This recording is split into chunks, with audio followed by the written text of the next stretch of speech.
திராவிட முன்னேற்றக் கழகத்தினுடைய ஆட்சி 3 ஆண்டுகள் நிறைவு பெற்று 4வது ஆண்டிலே அடியெடுத்து வைக்கிற இந்த வேளையிலே இந்த அரசை வழிநடத்துகிற முதலமைச்சர் கருணாநிதி ஸ்டாலின் அவர்களுக்கு நாம் நினைவுபடுத்த விரும்புகிறோம். மக்களுக்கு பயனுள்ள 520 வாக்குறுதிகள் என்று நீங்கள் தம்பட்டம் அடித்த அந்த வாக்குறுதிகளை முழுமையாக எப்பொழுது நிறைவேற்றப் போகிறீர்கள்? குறிப்பாக மாணவர்களுக்கு கல்விக்கடன் ரத்து என்கிற அந்த திட்டத்தை எப்பொழுது நாம் நிறைவேற்றுகிற காலம் கனியும் என்று மாணவர்கள் காத்திருக்கிறார்கள். அதே போல மின்சார கட்டணத்தை இன்றைக்கு விண்ணப்பிக்கிற அளவிலே நீங்கள் உயர்த்தியிருக்கிறீர்கள்.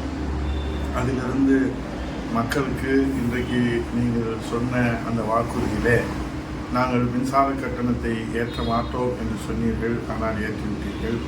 அதே போல மாதம் ஒரு முறை மின் கணக்கீட்டு பணிகளை நாங்கள் மேற்கொள்வோம் என்று சொன்னீர்கள், ஆனால் அதை செய்யவில்லை.